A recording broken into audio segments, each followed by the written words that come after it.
Friends, మనం Telugu Desam party యొక్క ఆవిర్భావం, దాని అనంతర పరిస్థితులు, రామారావు గారి పరిపాలన మరియు రామారావు గారు నాదెండ్ల భాస్కరరావు గారి మధ్య విభేదాల గురించి మనం ఇప్పుడు 4 పార్ట్స్ కింద వీడియోస్ చేసుకున్నాం.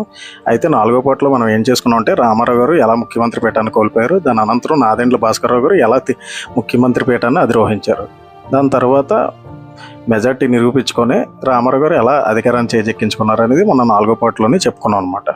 ఈ 4వ పార్ట్లో ఎంతవరకు చెప్పుకున్నాం, లోక్సభ ఎన్నికలు జరిగితే అప్పుడు మంచి మెజార్టీతోనే టీడీపీ గవర్నమెంట్ ప్లస్ బీజేపీ కూటమితో కలిసి గెలిచిందనమాట. దాని అనంతరం కాంగ్రెస్ పరాజయంతోనే తక్కువ సీట్లు గెలుచుకుందనమాట. అంటే ఎన్ని సీట్లు, దాదాపుగా 6 సీట్లు గెలిచిందనమాట.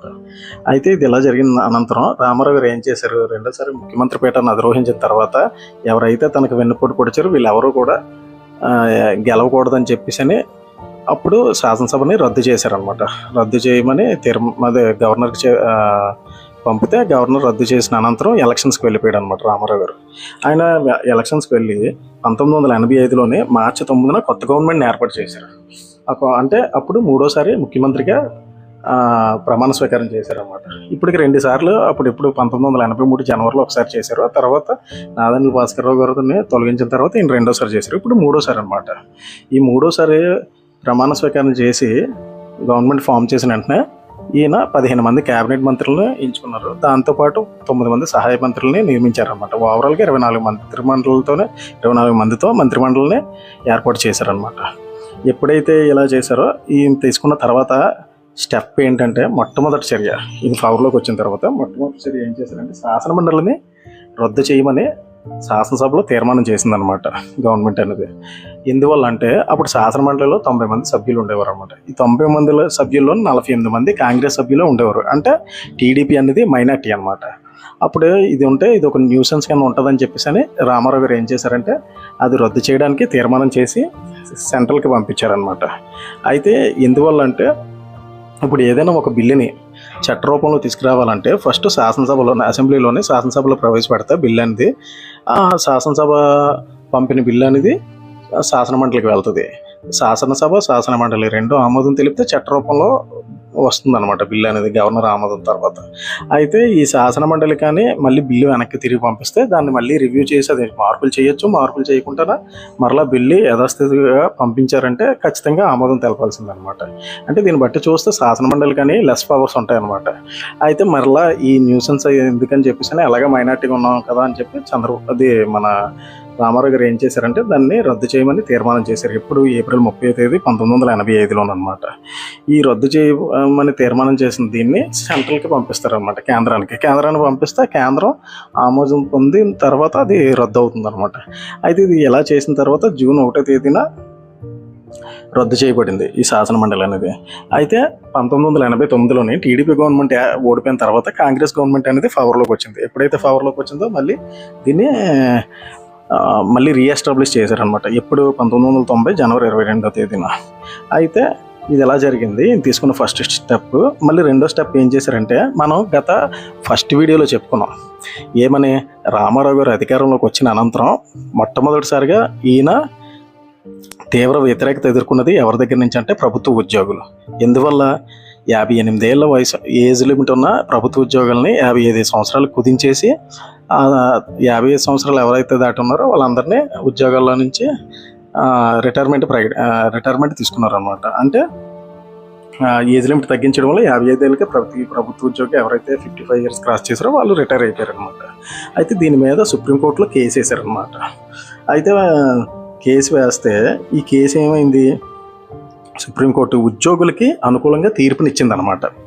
ఎప్పుడైతే ఈ ఏజ్ లిమిట్ మీద ఇష్యూ జరిగిందో ఇది సుప్రీంకోర్టులో ప్రభుత్వ ఉద్యోగుల కేసు వేస్తే ఈ కేసు వారికి అనుకూలంగా తీర్పునిచ్చింది. ఏమనిచ్చింది సుప్రీంకోర్టు, ఇది ఇలా తొలగించడం చట్టవిరుద్ధం, వీరిని ఎప్పుడైతే తొలగించారో అప్పటి నుంచి మళ్ళీ తిరిగి తీసుకోండి, ఆ తొలగించిన పీరియడ్ నుంచి ఎప్పుడైతే వారు జాయిన్ అవుతారో ఆ మధ్య పీరియడ్కి కూడా శాలరీస్ ఇమ్మని చెప్పింది అనమాట. ఇది ఎప్పుడైతే ఈ తీర్పు ఎలాగొచ్చిందో ప్రభుత్వానికి ఇది ఒక తీర్పు అనేది ఒక చెంపపట్ల తగిలిందనమాట. అప్పుడు ఒకేసారిగా 40,000 మంది ఉద్యోగుల్ని అప్పుడు రిటైర్ అయిన వాళ్ళని మళ్ళీ తిరిగి జాయిన్ చేయించుకోవాల్సి వచ్చిందనమాట. దీని ద్వారా అక్కడ ప్రభుత్వానికి 158 కోట్లు భారం పడింది అనమాట. ఇది తెలుగుదేశం ప్రభుత్వం తన తొందరపాటు చర్యల ద్వారా తన విజయానికి కారకులైన ప్రభుత్వ ఉద్యోగుల సానుభూతిని కోల్పోయింది అనమాట. ఈ చర్య వల్ల, ఇలాంటి తీర్పు రావడం వల్ల. అనంతరం మళ్ళీ ఇదంతా ఇలా జరుగుతుంటే మళ్ళీ ఈయన చేసిన ఇంకొక పెద్ద మిస్టేక్ ఏంటంటే రిజర్వేషన్ల ఇష్యూనే కదిల్చారనమాట. తెలుగుదేశం పార్టీ ఏం చేసిందంటే 1982లోనే అది ఆవిర్భవించిన దగ్గర నుంచి ముఖ్యంగా రాజకీయ చైతన్యం కలిగిన గుంటూరు, కృష్ణా జిల్లాల్లోనే ఎక్కువ కమ్మ కులానికి చెందినవారు, ధనవంతులు, మంచి ఎంటర్ప్రీనియర్స్ అనమాట. ఆ క్యాస్ట్లోనే వాళ్ళు ధనవంతులైన భూకామందులు, వ్యాపారస్తుల పార్టీ అని అపవాది పొందిందనమాట. సహజంగా ఏమనివారంటే ఈ పార్టీని ఇది కమ్మ పార్టీ అని, ఎక్కువ భూకామందుల పార్టీ అని, తర్వాత ధనవంతుల పార్టీ అని అపవాదు వచ్చిందనమాట. అయితే ఈ అపవాదు తొలగించాలంటే ఏం చేయాలి అని ఆలోచించిన తెలుగుదేశం పార్టీ 15వ తేదీ జూలై 1986లోనే ప్రభుత్వ ఉద్యోగాల్లోని, విద్యారంగంలోనే, అంటే ఉద్యోగాల్లోని, విద్యలోని వెనకబడిన తరగతి వారు ఉంటారు కదా, అంటే బీసీస్, వాళ్ళ రిజర్వేషన్ ఏం చేసిందంటే 44% ఇవ్వాలని నిర్ణయించిందనమాట. అప్పటి వరకు ఉన్న వాళ్ళ రిజర్వేషన్ పర్సంటేజ్ అంతా 25% అనమాట. దాన్ని తీసుకెళ్ళి 44 చేసిందనమాట. ఇలాంటి చర్య తీసుకోవడం వల్ల అప్పుడు ఏం జరిగిందంటే ఒక్కసారిగా రిజర్వేషన్ పర్సంటేజ్ అనేది 67కి వెళ్ళిందనమాట. ఆల్రెడీ చాలా సుప్రీంకోర్టు తీర్పుల్లో కానీ, రాజ్యాంగపరంగా కానీ వెనకబడిన వర్గాల వారికి 50% దాటి రిజర్వేషన్స్ ఇవ్వడానికి లేదనమాట. ఇవి ఏంటి, బ్యాక్వర్డ్ క్లాసెస్ ప్లస్ రిమైనింగ్ క్యాస్ట్లు ఉన్నాయి కదా, అవన్నీ కలిపి రిజర్వేషన్స్ అనేది 50% సీజ్ అయ్యిందనమాట. దాన్ని ఈయన 67% తీసుకెళ్ళాడు. ఈ నిర్ణయం అనేది కందిరీగల తొట్టిని కదిల్చినట్టు అయిందనమాట. ఎప్పుడైతే ఈ చర్య చేశారో ఆయన, విద్యార్థులేమో ఒక్కసారిగా ఈ రిజర్వేషన్ పెంపును వ్యతిరేకిస్తూ సమ్మెలు జరిపారనమాట. ఎప్పుడైతే ఈ సమ్మెలు జరిపారో ప్రభుత్వం స్తంభించిపోయింది. రామారావు గారు కూడా అసలు స్టూడెంట్స్ అందరూ ఈ విధంగా రియాక్ట్ అవుతారని ఆయన ఎక్స్పెక్ట్ చేయలేదన్నమాట. తీవ్రంగా వ్యతిరేకత వచ్చింది. ఆ తర్వాత మంత్రులు కూడా ప్రజల ముందు రావడానికి ధైర్యం చాలలేదన్నమాట. కొందరు విద్యార్థులు ఏం చేశారంటే న్యాయస్థానాల్లోనే రిజర్వేషన్ పెంపుకు సంబంధించిన దీనిపై సవాల్ చేశారనమాట. హైకోర్టు న్యాయమూర్తులు ఆ కాలంలోనే, అంటే జీవన్ రెడ్డి, రామస్వామి, ఆంజనేయులు ప్రభుత్వ నిర్ణయం రాజ్యాంగ విరుద్ధం అని పేర్కొన్నారనమాట. వెనుకబడిన తరగతిలో ఉన్నారు కదా, అదే బీసీస్. ఈ బీసీల కిందకి చెప్పాం కదా 25% నుంచి 44% పెంచారని ఈ రిజర్వేషన్స్ అనేది కొట్టేసిందనమాట కోర్టు అనేది, హైకోర్టు. కానీ ఒకటి మాత్రం యాక్సెప్ట్ చేసింది. అదేంటంటే షెడ్యూల్ కులాలు ఉన్నాయి కదా, ఎస్సీస్, వాళ్ళకి 14 నుంచి 15% పెంపుని అంగీకరించింది. అలాగే షెడ్యూల్ తెగలు ఉన్నాయి కదా, ఎస్టీస్, వాళ్ళకి 4 నుంచి 6% పెంచారు కదా, ఆ నిర్ణయాన్ని సమర్థించింది. కానీ బీసీస్కి 25 నుంచి 44% అనేది అది సమర్థించలేదు, కొట్టివేసింది అనమాట. ఇది ఏమైందంటే పరిపాలన యంత్రాంగంపై పట్టుకోల్పోతున్న సమయంలో ఈ హైకోర్టు ఇచ్చిన తీర్పు అనేది ప్రభుత్వానికి సంకట స్థితి నుండి తప్పించి కొద్దిగా ఉపశమనం కలిగించింది. ఎందువల్ల అంటే ఇప్పుడు షెడ్యూల్ క్యాస్ట్లో చూసుకుంటే ఎస్సీ ఎస్టీస్కి రిజర్వేషన్ పెంచడాన్ని కోర్టు అంగీకరించింది. కానీ బీసీసీని మాత్రం ఎప్పుడైతే హైక్ ఉందో దాన్ని అంగీకరించలేదన్నమాట. ఇది కొంతవరకు ఆయన ఊరటను కలిగించింది అనమాట. ఇది ఎలా జరుగుతుంటే మళ్ళీ ఏం జరిగిందంటే ఈయనపై అవినీతి ఆరోపణలు వచ్చాయి దారుణంగాన. అంటే ఈయన అధికారాన్ని దుర్వినియోగం చేస్తూ అవినీతి చేస్తుండని చెప్పేసి ఈయనపై ద్రోణంరాజు సత్యనారాయణ అని, ఈయన విశాఖకు చెందిన ఒక ఎమ్మెల్యే అనమాట, కాంగ్రెస్ ఎమ్మెల్యే. ఈయన ఏం చేశారంటే జనవరి 2, 1988లోనే హైకోర్టులోని కేసు వేశారనమాట. ఎవరి మీద? రామారావు మీద. అవినీతి చేస్తున్నాడు అని చెప్పేసి. దీన్ని ఏం చేసింది కోర్టు, కొట్టేవి కాకుండా ఇది ఆ పిటిషన్ ఏదైతే ఉందో అది పరిశీలించవచ్చు, దీన్ని కేసు కింద పరిగణిస్తున్నాం, మేము హైకోర్టు కేసును స్వీకరిస్తుందని చెప్పిందనమాట. ఎప్పుడైతే ఈ చర్య జరిగిందో రామారావు గారి మీద ప్రెజర్ పెరిగిందనమాట. అంటే మీ మీద ఇలా అవినీతి ఆరోపణలు వచ్చాయి, మీరు నిరూపించుకోండి, మీరు సచ్చీలుడని, నిజాయితీపరుడని నిరూపించుకోండి అని చెప్పేసి ఈ అపోజిషన్ ఏదైతే ఉన్నదో అపోజిషనే కాకుండా సొంత పార్టీ నుంచి కూడా ఇండైరెక్ట్గా ఈయన్ని వ్యతిరేకించేవారు అనమాట. ఎందువల్ల అంటే ఈయన మొదటిసారి మీకు ఫస్ట్ పార్ట్లో చెప్పాను ఒకటి, ఈయన రామచంద్రరావు అనే ఒక ఆయన ఉండేవాడు మినిస్టర్. ఆయన అవినీతి చేస్తున్నాడని అనుమానం వచ్చి ఆయన పైన ఒక ట్రాప్ కూడా చేయించారని మనం చెప్పుకున్నాం. అదే కాకుండా ప్రభుత్వ ఉద్యోగులు ఎవరైతే అవినీతి చేస్తున్నారో వాళ్ళ మీద ధర్మ మహామంత్రాన్ని ఒక పదవిని సృష్టించి దాంతో దాడులు చేయించారని అన్నాం. అలాంటిది ఈయన మీద ఎలాంటి ఆరోపణలు వచ్చినప్పుడు అవి నిరూపించుకోమని సహజంగానే వ్యతిరేకత వచ్చిందనమాట. ఈయన ఏం చేశారు, ఇలాగా ప్రభుత్వంపై వచ్చిన ప్రజా వ్యతిరేకతను కొందరు తెలుగుదేశం నాయకులు ఆసరాగా తీసుకొని తన వ్యక్తిత్వాన్ని నిరూపించుకోవాలని రామారావు గారిని పరోక్షంగా ఆక్షేపించారనమాట. మనం చెప్పుకున్నట్టు ఇంతకుముందు చెప్పాం కదా అది. అలా రామారావు గారు వారు ఏం చేశారంటే తర్వాత తీసుకున్న స్టెప్ ఏంటంటే వాళ్ళ ఎత్తులు పారనివ్వలేదు. ఎప్పుడైతే ఇలా అవుతుందో ఈయన వెంటనే ఏం చేశాడంటే తన మంత్రిమండలి ఉన్నది కదా, ఆ మంత్రిమండలి అందరినీ మంత్రుల కింద తీసేశారనమాట. ఆయన మంత్రిమండలిగా అప్పుడు ఉన్నవాళ్ళు 31 మంది. ఈ మంత్రిమండలి రద్దు చేసి ఈయన మరలా ఏం చేశాడంటే ఫిబ్రవరి 15వ తేదీన 1985లో కొత్త మంత్రివర్గాన్ని ఏర్పాటు చేశారనమాట. అప్పుడు 23 మంది సభ్యులు. ఎవరైతే ఇంతకుముందు మంత్రుల కింద చేశారో అందులో ఒక్కరికి కూడా సీట్ ఇవ్వలేదన్నమాట, అదే పదవి ఇవ్వలేదు, కొత్త వాళ్ళు పెట్టుకున్నారనమాట. ఇదంతా 1985 సంవత్సరం అంతా కాంగ్రెస్ నాయకులు తెలుగుదేశం పార్టీకి మధ్య కీచులాట్లు జరిగాయి అనమాట. అంటే తెలుగుదేశం పార్టీలో జరుగుతున్న అవినీతి ఆరోపణల మీద కాంగ్రెస్ వాళ్ళు గట్టిగా ఫైట్ చేశారనమాట. ఇది ఎలా జరుగుతుంటే 1985 సంవత్సరంలో కాంగ్రెస్ తెలుగుదేశం పార్టీల మధ్య విభేదాలు అనేది తీవ్ర స్థాయికి చేరుకున్నాయన్నమాట. ఇది ఏం చేసింది, ప్రభుత్వాన్ని రెచ్చగొట్టడానికి కాంగ్రెస్ నాయకులు ప్రతి అవకాశాన్ని వినియోగించుకున్నారు. అంటే తెలుగుదేశం పార్టీపై వస్తున్న ఆరోపణలు కానీ తెలుగుదేశం పార్టీ చేస్తున్న చర్యలకు కానీ తీవ్రంగా వ్యతిరేకిస్తూ వాళ్ళ మీద పోరాటాలు చేసిందనమాట కాంగ్రెస్ పార్టీ అనేది.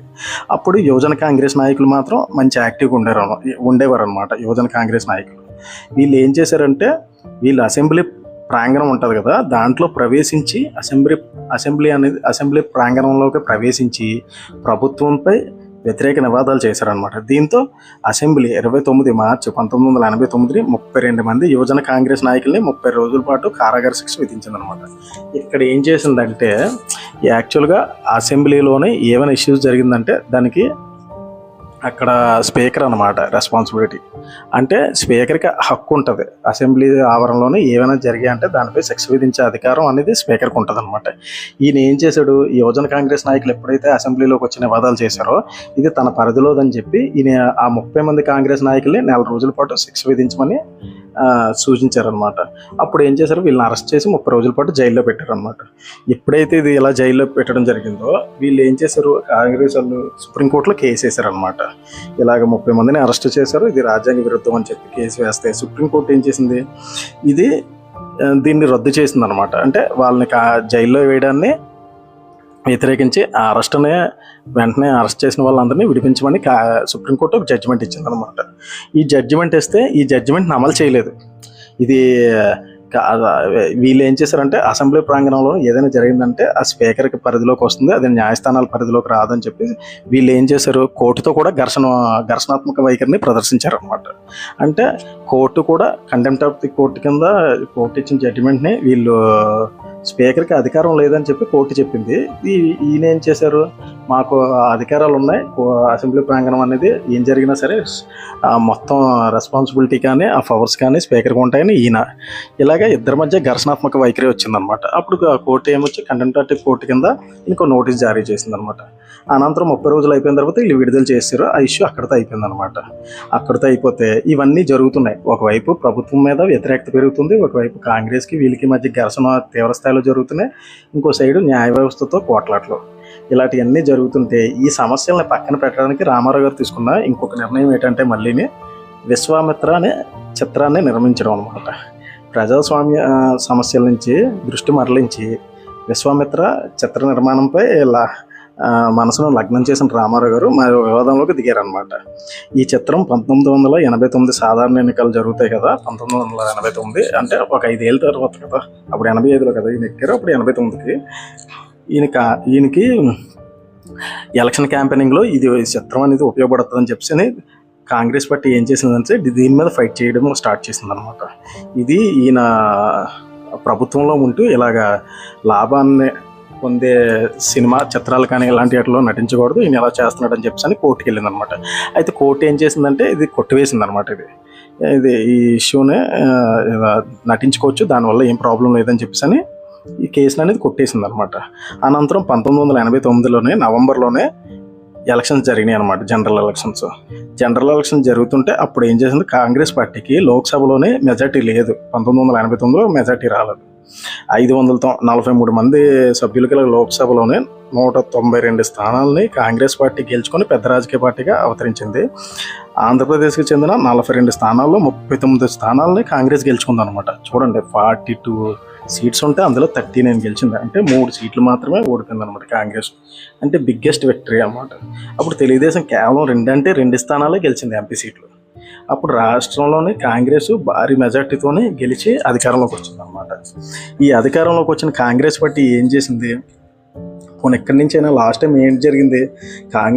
రామారావు గారు ఎలా అధికారంలోకి వచ్చారు? కాంగ్రెస్ వాళ్ళు సంవత్సరానికి ఒకసారి ముఖ్యమంత్రులు మారుస్తూ ప్రజల్లో తీవ్ర వ్యతిరేకతను మూటగట్టుకుంటే దాన్ని అవకాశంగా తీసుకొని రామారావు గారు ఆ ఇష్యూని పెద్ద చేసి అధికారంలోకి వచ్చారు. పోనీ వీళ్ళు 89లో అధికారంలోకి వచ్చిన తర్వాత వీళ్ళు ఏమైనా మారారా అంటే మళ్ళీ సేమ్ రిపీట్ అనమాట. అదే సీను. ఏం జరిగింది? 1983లోనే ఓటమి చవి చూసిన కాంగ్రెస్ పార్టీ మరలా సేమ్ అదే సీన్ రిపీట్ చేసింది అనమాట. 294 సభ్యులు గల శాసనసభలో 180 స్థానాలు గెలిచింది. ఇంకా అసెంబ్లీలోనే 202 స్థానాలు గెలిచిన టీడీపీ పార్టీ కేవలం 74 గెలిచింది అనమాట. నేషనల్ ఫ్రంట్ చైర్మన్గా రామారావు అప్పుడు నేషనల్ రాజకీయాల్లోనే మంచి ప్రభావం చూపించారనమాట రామారావు గారు.